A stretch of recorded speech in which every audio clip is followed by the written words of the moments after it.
Telugu Desam party నాయకులు చేసిన భూదందాన్ని వైఎస్ఆర్ కాంగ్రెస్ పార్టీకి సంబంధించిన సాక్షిలో వేసుకొస్తారు. వైఎస్ఆర్ కాంగ్రెస్ పార్టీ చేసిన భూదందాన్ని ఈనాడు జ్యోతి రాస్తుంటాయి. మొత్తం మీద రాష్ట్రంలో భూదందాలు జరిగిపోతున్నాయి అన్నది మాత్రం నిజాన్ని ప్రజలు తెలుసుకోవాల్సిన పరిస్థితిని రెండు పత్రికలు కలిసి తీసుకొచ్చినాయి.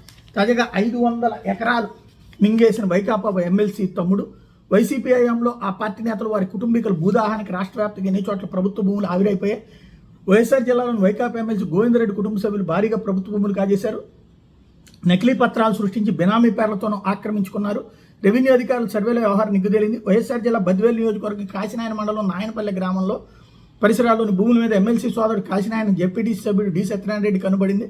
ఆయన తన పెదనాన్న కుమారుడు పెద్ద సత్యనారాయణ రెడ్డితో కలిసి సామాజిక భూకబ్జాలపై కలిసి పాల్పడిన భూకబ్జాలపై ప్రజల నుంచి ఫిర్యాదులు వచ్చాయి. కలెక్టర్ చెరుకూరు శ్రీధర్ ఆదేశాల మేరకు బద్వేలు ఆర్డీఓ చంద్రమోహన్ రెవెన్యూ బృందాలతో 2 రోజులుగా సర్వే చేస్తే 500 ఎకరాలు మింగేసినట్టు తేలింది.